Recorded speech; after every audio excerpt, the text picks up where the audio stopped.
Dear Admin, matagal ko pong pinag-isipan kung isusulat ko ba ito o hindi.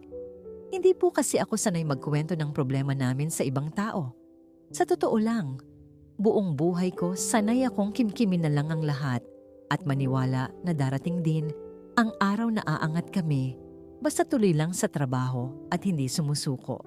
Pero habang tumatagal, parang mas lalo kaming sinusubok ng buhay hanggang sa dumating sa punto na naisip kong baka kailangan ko nang ibahagi ang kwento namin hindi para kaawaan, kundi para mailabas ko rin ang bigat na matagal ko nang pasan at baka may mapulot na aral ang ibang pamilya na katulad namin. Ako po si Mario, 42 taong gulang, magsasaka sa isang maliit na bayan sa Camarines Sur. May asawa po akong si Elena at 3 naming anak na sina Maricel, Junjun at Carlo. Hindi kami mayaman, pero bago nangyari ang lahat, masasabi kong masaya kami. Maliit ang bahay namin, pawid pa noon ang kalahati ng bubong at kapag umuulan, kailangan may timba sa loob dahil may mga tulo. Pero sa simpleng bahay na yon, kompleto kami. Tuwing umaga, sabay-sabay kaming kumakain, kahit minsan tuyo lang, o noodles na maraming sabaw ang ulam. Kapag may magandang ani, nakakabili kami ng kaunting karne. At para sa amin, parang fiesta na ito. Hindi ako nakapagtapos ng pag-aaral, kaya bata pa lang natuto na akong magbukid. Lumaki ako na naniniwalang responsibilidad ng lalaki na siya ang bumubuhay sa pamilya. Kaya noong nag-asawa ako kay Elena, nangako ako sa sarili ko na hindi ko hahayaang maranasan ng mga anak namin ang hirap na pinagdaanan ko noon. Tahimik at mabait si Elena. Hindi siya pala sagot at hindi rin siya pala reklamo. Kahit hirap kami, hindi ko siya narinig magsabi na mali ang naging desisyon niyang mag-asawa ng isang simpleng magsasaka. Noong una, kinakaya pa namin. May tanim kaming mais at gulay. Kapag maganda ang panahon, nakakaraos. Pero sunod-sunod ang naging problema. Minsan tagtuyot, minsan sobrang ulan. Dumating pa sa punto na inutang na namin ang pambili ng binhi at abono, tapos hindi rin bumawi ang ani. Unti-unti kaming nabaon sa utang. Yung mga dating bumabati sa amin, sila na rin yung nahihiya maningil. Minsan may kumakatok sa bahay at alam na agad namin kung bakit. Habang lumalaki ang mga bata, mas lumalaki rin ang gastos. Si Maricel noon, nagsisimula ng mangarap na makapag-college. Mahilig mag-aral yung bata at laging sinasabi na balang araw tutulungan niya kami. Si Junjun naman masayahin. Kahit walang laruan, kaya niyang gawing laro ang kahit anong makita. Si Carlo ang bunso at pinakamakulit. Siya yung tipong kapag pagod ka na sa buong araw, isang ngiti lang niya, parang gumagaan na ulit lahat. Pero habang tumatagal, napapansin ko na tahimik si Elena. Hindi na siya katulad dati, na laging may kwento habang naghahapunan. Isang gabi, habang natutulog na ang mga bata, lumabas siya ng bahay at naupo sa may hagdan. Sumunod ako at tinanong ko kung may problema. Ang sabi lang niya sa akin, hanggang kailan kaya tayong ganito? Hindi ako nakasagot. Hindi dahil wala akong gustong sabihin, kundi dahil pareho naming alam ang sagot. Hindi ko rin alam. Ilang linggo ang lumipas at isang kapitbahay ang nagkwento na may kakilala raw siyang naghahanap ng domestic worker papuntang Jordan. Maayos daw ang sahod at mabilis daw makaipon. Noong una, hindi ko pinansin. Hindi ko man lang kinonsidera. Para sa akin, hindi dapat umaalis ang asawa ko para magtrabaho sa ibang bansa habang nandito ako. Kahit mahirap, gusto kong ako ang gumagawa ng paraan. Pero ilang araw pagkatapos noon, lumapit sa akin si Elena habang naghuhugas ng pinggan. Sabi niya, "Mario, paano kung subukan ko?" Akala ko biro. Tinawanan ko pa. Pero seryoso pala siya. Sinabi niya na hindi na raw sapat yung ginagawa namin. Habang tumatagal, mas nahihirapan lang kami. Ayaw daw niyang dumating yung panahon na mapatigil sa pag-aaral ang mga anak namin dahil lang wala kaming maipambayad. Sabi niya ilang taon lang daw. Magtitiis lang muna, tapos uuwi rin siya. Tumanggi ako. Nag-away kami? Hindi naman sigawan pero yun ang unang beses na hindi kami nagkaintindihan. Sinabi ko sa kanya na nakakahiya bilang lalaki. Sinabi niya sa akin na hindi ito tungkol sa pride. Tungkol ito sa kinabukasan. Ilang gabi akong hindi nakatulog pagkatapos noon. Iniisip ko kung ano bang klaseng asawa ako, kung pati asawa ko, kailangan pang mangibang bansa. Pero habang nakikita ko ang mga anak namin, na unti-unting nagtitipid. Habang naririnig kong sinasabi ni Maricel na okay lang, kahit hindi muna siya bumili ng bagong sapatos. Habang nakikita kong hati-hati kami sa isang pirasong isda para magkasya sa lahat, unti-unti kong naisip na baka tama si Elena. Dumating ang araw na nag-apply siya. Nag-ayos ng papeles, nag-training. Unti-unting naging totoo hanggang dumating yung araw ng alis. Hindi ko makalimutan ang araw na yon. Madaling araw palang gising na kaming lahat. Tahimik lang sa bahay. Walang umiiyak, pero ramdam mong mabigat. Si Elena nagluluto pa ng almusal na parang normal na araw lang. Kahit alam naming ilang oras na lang aalis na siya. Habang kumakain kami, napansin kong si Junjun hindi nagsasalita. Tinanong ko kung bakit. Sabi niya, "Tay, pag umalis si nanay, sino maghahatid sa akin sa school?" Hindi ako nakasagot. Si Elena lang ang ngumiti at sinabing, mabilis lang daw ang panahon. Pagdating sa terminal, doon na bumigay ang lahat. Umiyak si Carlo at ayaw bumitaw. Si Maricel pilit matapang, pero kita ko nanginginig na yung labi. Ako, hindi ko alam ano mararamdaman ko. Gusto kong pigilan. Gusto kong sabihin na huwag na. Pero huli na. Bago sumakay si Elena, lumapit siya sa akin. Sabi niya, "Pangako, babalik ako. Tiis lang tayo." Tumango lang ako. Hindi ko kayang magsalita. At sa unang pagkakataon simula nung nag-asawa kami, umuwi akong wala siya sa tabi ko.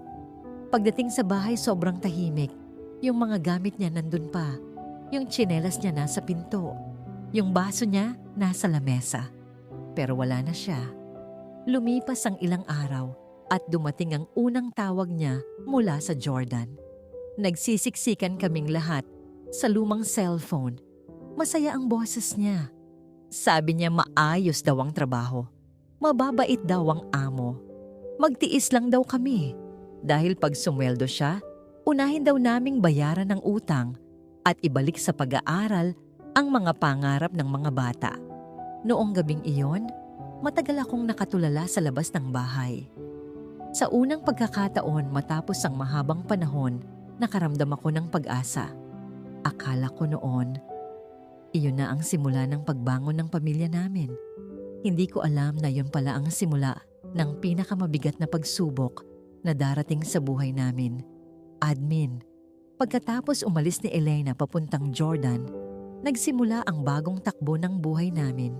Sa una, mahirap masanay dahil simula nang magkaanak kami, halos hindi kami nagkahiwalay. Kahit noon na may mga panahon na kailangan kong magbukid hanggang gabi, alam kong pag-uwi ko, may naghihintay sa bahay. Pero ngayon, iba na. Ako na ang gigising para maghanda ng kakainin ng mga bata. Ako na rin ang mag-ayos ng gamit nila, papasok at pagkatapos ng trabaho sa bukid. Ako rin ang uuwi para magluto. Mahirap, pero lagi kong iniisip na pansamantala lang ito at may dahilan kung bakit kami nagtitiis. Noong unang buwan ni Elena sa Jordan, halos bawat linggo siyang tumatawag. Hindi mahaba ang usapan dahil bawal lalo na kung oras pa ng trabaho at minsan hiniram lang daw niya ang cellphone ng kapwa Pilipino. Pero sapat na yon para gumaan ang pakiramdam namin. Lagi niyang tinatanong kung nakakapasok ba ang mga bata, kung may problema ba sa bahay at kung may utang pa bang kailangang unahin. Kapag ako naman ang nagtatanong kung kumusta siya, pareho lang ang sagot niya. Sinasabi niyang maayos lang ang trabaho at huwag daw kaming mag-alala. Kahit pagod ang boses niya, pilit niyang pinapakita na okay siya para hindi kami mag-isip. Dumating ang unang padala niya at para kaming nakahinga ng maluwag. Hindi naman kalakihan, pero sapat para mabayaran ang ilan naming utang at makabili ng mga kailangan sa bahay. Nakabili kami ng bagong sapatos ni Maricel para sa school at unang beses din pagkatapos ng matagal na panahon na nakapagluto kami ng ulam na hindi namin kailangang tipirin. Masaya ang mga bata at sa totoo lang, doon ako nagsimulang maniwala na baka tama si Elena. Baka ito talaga yung sakripisyong kailangan naming pagdaanan para makaahon. Habang tumatagal, napapansin kong mas nagiging masipag ang mga bata. Siguro dahil gusto nilang ipakita kay Elena na sulit ang paghihirap niya. Si Maricel mas nagsipag sa pag-aaral. Si Junjun tumutulong na magpakain ng manok pagka-uwi sa school at si Carlo, kahit maliit pa ay marunong nang maglinis ng sarili niyang higaan. Tuwing tatawag si Elena, sabay-sabay kaming nagkukuwento at lagi niyang sinasabi na pag-uwi niya gusto niyang makita na malalaki na ang ipinagbago namin. Kapag natatapos ang tawag, may lungkot pero may pag-asa rin. Pero habang tumatagal, may mga bagay akong unti-unting napapansin. Dati si Elena ang unang nagtatanong kung ano nang nangyari sa araw namin, pero kalaunan parang nagmamadali na siya sa usapan. Dati, mahaba siyang magkwento tungkol sa trabaho at sa mga kasama niya, pero naging maikli na ang sagot niya. Kapag tinatanong ko kung okay lang ba siya, sasabihin niyang pagod lang. Minsan parang mahina ang boses niya at minsan parang may ibang taong nasa tabi. Kaya bigla niyang binabago ang usapan. May isang beses na hindi ko makalimutan. Tumawag siya ng gabi at sobrang saya ng mga bata dahil halos 2 linggo siyang walang paramdam. Nagsasalita si Maricel tungkol sa grades niya at si Junjun tungkol sa laro nila sa school. Tapos napansin kong tahimik si Elena. Tinanong ko kung may problema ba. Ilang segundo siyang hindi sumagot bago niya sinabi na huwag daw kaming mag-alala at magtiis lang daw kami. Iba yung tono ng boses niya noon. Hindi ko maipaliwanag pero parang may gustong sabihin na hindi niya masabi. Bago ko pa siya matanong ulit, biglang naputo lang tawag. Hindi ko masyadong inisip nung una. Sabi ko, baka mahina lang signal o baka nagkataon lang. Pero lumipas ang ilang araw at wala pa rin siyang tawag. Naghintay kami ng 1 linggo. Wala pa rin. Nagsimula na akong kabahan pero pinipilit kong huwag ipakita sa mga bata. Sinasabi ko na lang na baka busy si nanay nila. Pagdating ng 2 linggo, ako na ang pumupunta sa kapitbahay para subukang tumawag gamit yung account na ginagamit niya pero hindi na sumasagot. Lumipas ang 1 buwan at doon na talaga ako nagsimulang matakot. Tinanong ako ni Maricel kung normal lang daw ba na matagal walang tawag ang mga OFW. Hindi ko alam ang isasagot ko dahil hindi ko rin alam. Kinausap ko yung nagpakilala noon na tumulong sa pagproseso ng pag-alis ni Elena pero wala rin silang malinaw na sagot. Sabi nila, baka busy lang daw o baka nagpalit ng amo. Sinubukan kong maniwala pero habang tumatagal, mas lalong bumibigat ang pakiramdam ko. Habang wala kaming balita kay Elena, unti-unti ring bumalik ang hirap. Naubos ang natabi naming pera at bumalik ulit kami sa pagtitipid. Minsan nagtataka ako kung nakakakain ba si Elena doon o kung maayos ba ang kalagayan niya pero wala akong paraan para malaman. Sa gabi hindi na ako makatulog. Nakahiga ako pero paulit-ulit sa isip ko yung huli naming usapan. Yung paraan ng pagsasalita niya. Yung parang may gusto siyang sabihin pero hindi niya masabi. Mas nahirapan ako nang magsimula nang magtanong ang mga bata. Isang gabi habang naghahapunan kami ng noodles na maraming sabaw para magkasya, biglang sinabi ni Junjun kung uuwi pa raw ba si nanay nila. Tahimik ang buong mesa. Si Carlo tumigil sa pagkain at si Maricel nakayuko lang. Hindi ko alam saan ako kukuha ng lakas. Pero sinabi ko sa kanila na oo, uuwi ang nanay nila at kailangan lang natin maghintay. Hindi ko alam kung naniwala sila, pero kailangan kong sabihin yon. Dahil kung ako mismo ang mawawalan ng pag-asa, sino pa ang kakapitan nila? Lumipas pa ang ilang linggo at halos 6 na buwan na simula nang mawala ang komunikasyon ni Elena. Dumating sa punto na iniisip ko na kung pupunta ba ako sa Maynila para humanap ng paraan kahit wala naman akong pera. Isang hapon habang nasa bukid ako, may tumawag sa lumang cellphone ko. Hindi pamilyar ang numero. Akala ko kung sino lang, pero sinagot ko pa rin. May babaeng nagsalita sa kabilang linya at tinanong kung ako raw ba si Mario na asawa ni Elena. Bigla akong kinabahan. Sinabi niyang hindi raw siya sigurado, pero may nakita raw siyang babae sa Maynila na kamukha ni Elena. Sobrang payat daw at parang naliligaw.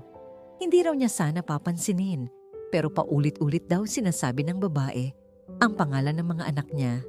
Hindi ko alam anong mararamdaman ko noong oras na yon. Ang alam ko lang, sa unang pagkakataon matapos ang napakahabang panahon, may narinig ulit akong balita tungkol sa asawa ko. At doon, nagsimula ang paghahanap namin. Admin. Matapos kong marinig yung tawag na yon, hindi na ako mapakali. Hindi ko alam kung matutuwa ba ako o matatakot dahil 6 na buwan na kaming walang balita kay Elena. Tapos biglang may magsasabing nakita raw siya sa Maynila. Ang una kong naisip, paano nangyari iyon? Dapat nasa Jordan siya. Dapat nagtatrabaho siya. Dapat kung may mangyari man sa kanya, may tatawag o may magbibigay ng impormasyon kahit sa agency. Pero wala. Isang tawag lang mula sa hindi ko kilalang tao ang hawak ko at hindi ko alam kung totoo ba o baka umaasa lang kami sa wala. Pag-uwi ko galing bukid noong araw na yon, kinausap ko agad ang mga bata. Hindi ko muna sinabi lahat dahil ayokong umasa sila agad, pero sinabi kong may posibilidad na nasa Pilipinas na si nanay nila. Kita ko agad ang pagbabago sa mukha nila. Si Carlo tuwang-tuwa at tinanong kung uuwi na raw ba si nanay kinabukasan. Si Junjun tahimik lang pero nakangiti. Si Maricel lang ang hindi agad nagsalita. Tumingin siya sa akin at tinanong kung sigurado ba raw akong si nanay yon. Hindi ako nakasagot agad. Sabi ko lang, susubukan kong alamin. Wala akong sapat na pera para bumiyahe pero wala na akong ibang maisip. Kinausap ko yung kapatid ni Elena at nanghiram ako ng kaunting halaga. Nagbenta rin ako ng ilang alaga para may pandagdag pamasahe. Ang hirap humiram, lalo na kung alam mong matagal mo pang mababayaran, pero wala na akong pakialam noon. Ang nasa isip ko lang, kung totoong nasa Maynila si Elena at hindi ko siya puntahan, baka habang buhay kong pagsisihan. Ilang araw pagkatapos noon bumiyahe ako. Matagal na biyahe at buong oras wala akong ibang iniisip kundi kung anong itsura ni Elena kapag nakita ko siya. Iniisip ko baka pagod lang siya, baka may nangyaring problema sa trabaho, baka umuwi lang nang hindi nakapagbigay ng balita. Pinipilit kong isipin lahat ng posibleng maayos na dahilan dahil natatakot akong isipin ang mas masama. Pagdating ko sa Maynila, tinawagan ko yung babaeng nagsabi na nakita niya si Elena. Mabait naman siya at sinabi niyang ilang beses daw niyang nakita yung babae sa paligid ng terminal at minsan daw nakaupo lang habang nakatulala. Ang dahilan daw, kaya niya ako tinawagan ay dahil narinig niyang binabanggit ng babae ang pangalang Carlo at Maricel. Kaya naalala niyang may dati siyang nakitang post tungkol sa naghahanap ng OFW. Hindi raw siya sigurado pero gusto niyang subukan. Naghanap kami buong araw. Lumipat kami ng terminal, nagtanong sa mga tindahan, tumingin sa mga lugar na pinupuntahan ng mga taong walang matuluyan. Habang tumatagal, mas lalo akong kinakabahan. Nagsisimula na akong matakot na baka nagkamali lang kami at uuwi akong wala pa ring sagot. Bandang hapon, Habang naglalakad kami malapit sa isang waiting area, may napansin akong babaeng nakaupo sa gilid.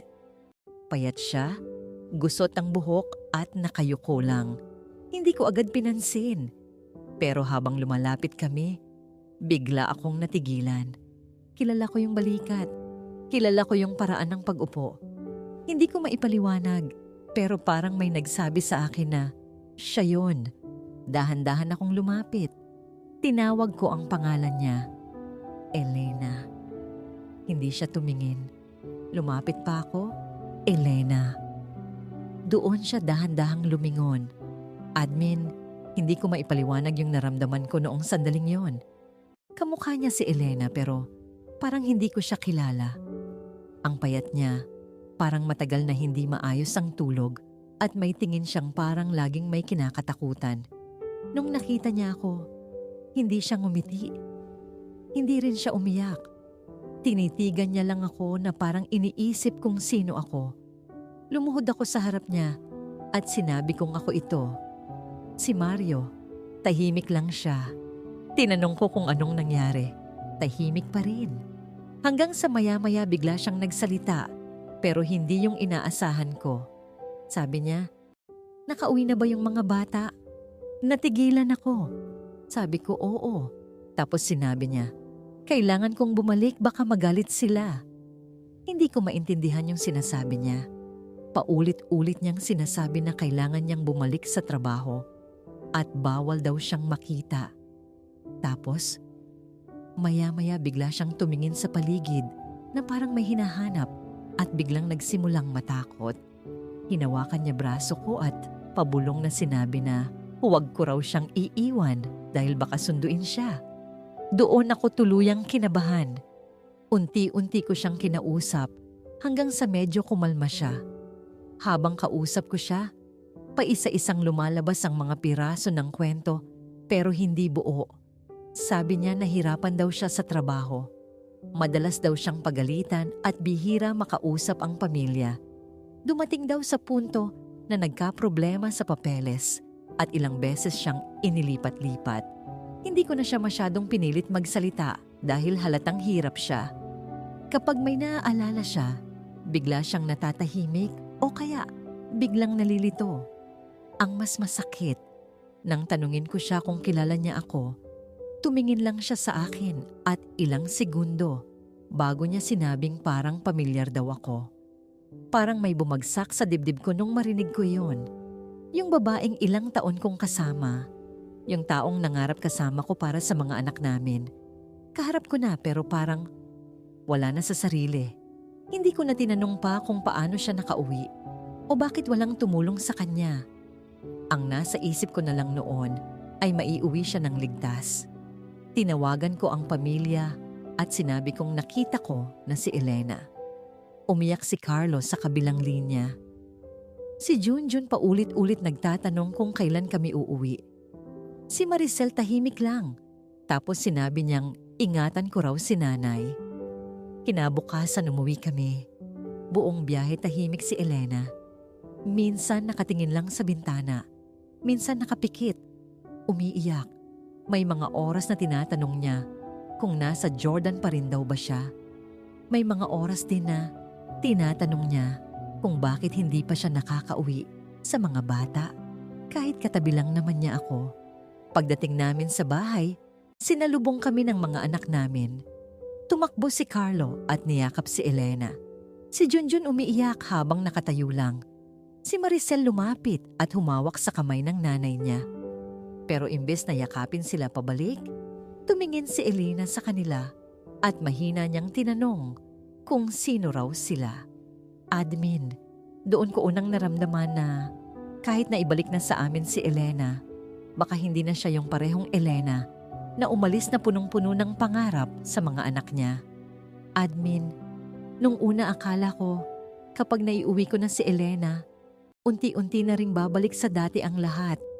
Iniisip ko na baka pagod lang siya, baka kulang lang sa pahinga, baka kapag nakabalik sa bahay at nakasama ulit ang mga bata, magiging maayos din siya. Yun ang paulit-ulit kong sinasabi sa sarili ko dahil iyon lang ang kaya kong panghawakan. Pero habang lumilipas ang mga araw, doon ko unti-unting natanggap na hindi simpleng pagod ang nangyari sa asawa ko. Sa unang linggo ng pag-uwi niya, halos hindi siya nagsasalita. Madalas nakaupo lang siya sa may pintuan at nakatingin sa malayo. Minsan tatawagin siya ni Carlo para kumain, pero parang hindi niya naririnig. Kapag kakausapin naman namin, sasagot siya, pero malayo yung tingin niya. May mga araw na normal siya at natatandaan niya ang pangalan naming lahat. Pero may mga araw na para bang hindi niya kami kilala. Minsan gigising siya sa madaling araw at maghahanda ng gamit na parang papasok sa trabaho. Kapag tatanungin ko saan siya pupunta, sasabihin niyang baka daw pagalitan siya dahil tanghali na siya. Noong una hindi alam ng mga bata paano makikitungo. Si Carlo laging nakadikit sa nanay niya at pilit nagpapapansin. Pero minsan, hindi siya pinapansin ni Elena. Si Junjun naman, tahimik na lang. Napansin kong hindi na siya kasing kulit ng dati. Si Maricel ang pinakamabilis na kaintindi sa sitwasyon. Siya na ang tumutulong magbantay kapag nasa bukid ako at siya rin ang unang tumatakbo kapag biglang nawawala si Elena sa bahay. May isang beses na hindi ko makalimutan. Galing akong bukid at pag-uwi ko wala si Elena. Akala ko nasa kapitbahay lang pero wala pala. Naghanap kami buong hapon. Kasama ko yung mga bata at halos paikot-ikot kami sa lugar. Bandang gabi nakita namin siya ilang kilometro mula sa bahay. Naglalakad mag-isa at umiiyak. Paglapit namin sa kanya, tinanong niya ako kung saan daw yung bahay ng amo niya dahil kailangan na raw niyang bumalik. Hindi ko alam.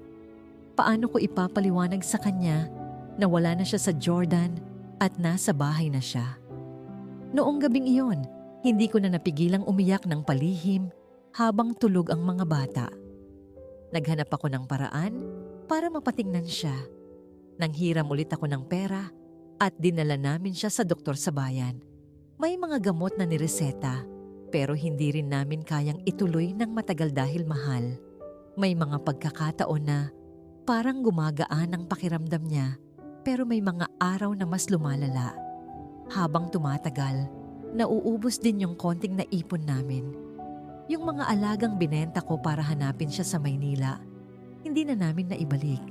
Unti-unti ring nabawasan ang oras ko sa bukid dahil kailangan ko siyang bantayan.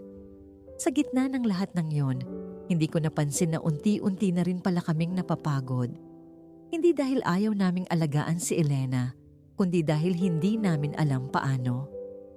May mga araw na hindi ako makatulog dahil iniisip ko kung may nagawa ba akong mali. Iniisip ko kung sana ba hindi ko siya pinayagang umalis. Iniisip ko kung sana mas pinilit kong pigilan siya noon. Pero tapos na. Ang natitira na lang ay harapin kung ano ang meron kami ngayon. Habang sinusubukan naming bumangon, dumating pa yung mas mabigat na pagsubok na hindi ko inaasahan. Isang araw, pag-uwi ni Junjun galing school, sinabi niyang masama raw pakiramdam niya. Akala namin simpleng pagod lang o lagnat dahil maulan noon. Pinahiga muna namin siya at pinainom ng gamot. Kinabukasan hindi pa rin bumaba ang lagnat niya. Dahil gipit kami at may iniinom ding gamot si Elena, inisip ko na baka gumaling din pag nakapagpahinga. Pero mali kami. Habang tumatagal mas humihina si Junjun, hindi na siya lumalabas ng kwarto at hindi na rin kumakain ng maayos.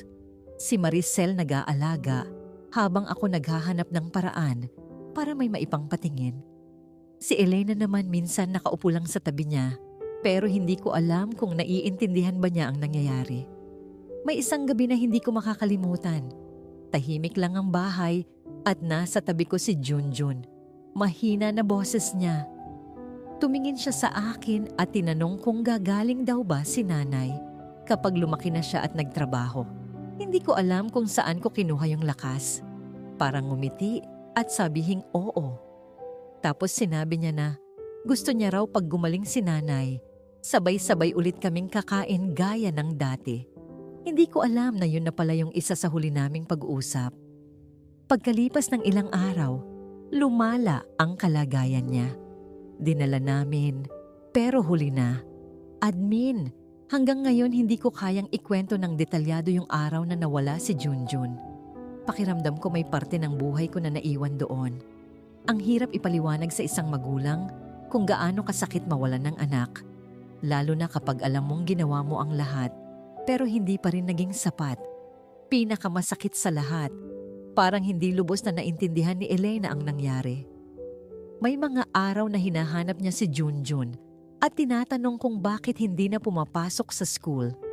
Kapag sinasabi naming wala na siya, umiiyak siya. Pero maya-maya, parang nakakalimutan ulit. Pagkatapos noon, parang tumigil ang oras sa bahay namin. Mas tumahimik si Maricel, mas dumikit si Carlo sa akin. At ako, pakiramdam ko wala na akong natitirang lakas.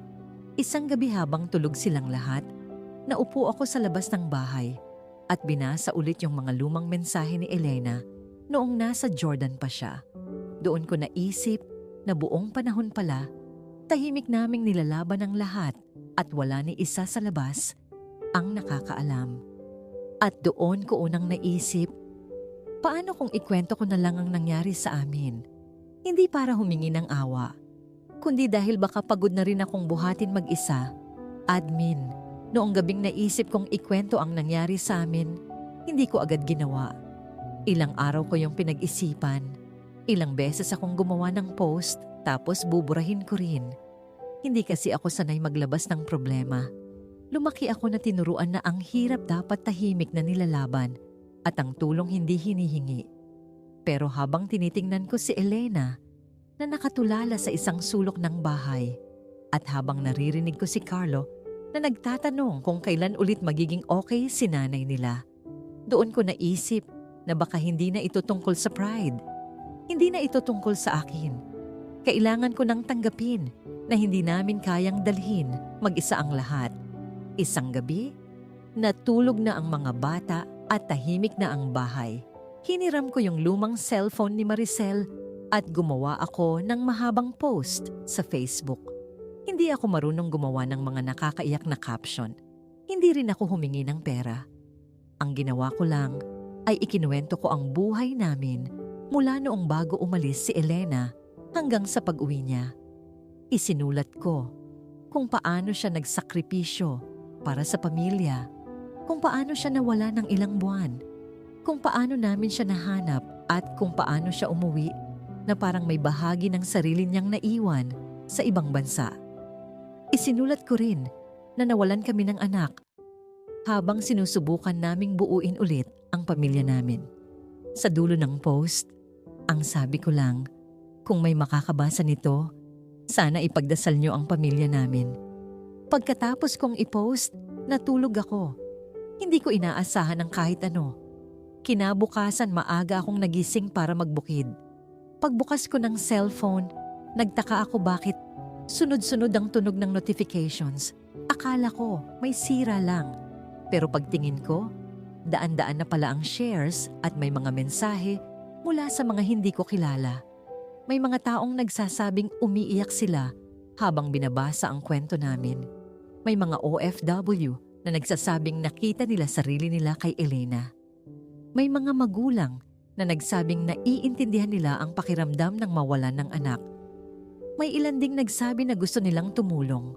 Hindi ko alam paano magre-react. Sa totoo lang nahiya pa ako nung una. Pakiramdam ko parang masyado kong inilabas ang buhay namin. Pero habang tumatagal, may mga taong kusa nang nagme-message. May gustong magpadala ng grocery. May nagtanong kung saan kami nakatira dahil gusto raw nilang magbigay ng gamot para kay Elena. May mga estudyante na nag-ipon para makatulong sa school needs ni Carlo. May mga OFW din na nagsabing para raw kay Elena ang tulong nila dahil alam nila kung gaano kahirap malayo sa pamilya.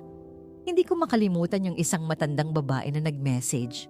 Sabi niya, hindi raw siya mayaman pero gusto niyang magpadala ng kaunting halaga dahil may anak din daw siyang OFW at natakot siya na baka maranasan din nila yung nangyari sa amin. Doon ko unang naisip na minsan, Hindi mo kailangan kilala ang isang tao para maramdaman ng malasakit. Habang kumakalat ang post, may mga taong nagtag sa iba at may ilang local pages na nagbahagi rin. Hindi nagtagal, may lumapit sa amin na gustong tumulong para mapatingnan ulit si Elena. May tumulong para maituloy ang ilang gamot at may nag-abot ng kaunting pangkabuhayan para hindi ako laging nawawala sa bahay at mabantayan ko rin siya. May mga taong nagsabing huwag daw kaming mawala ng pag-asa dahil may paraan pa para gumaan ang sitwasyon.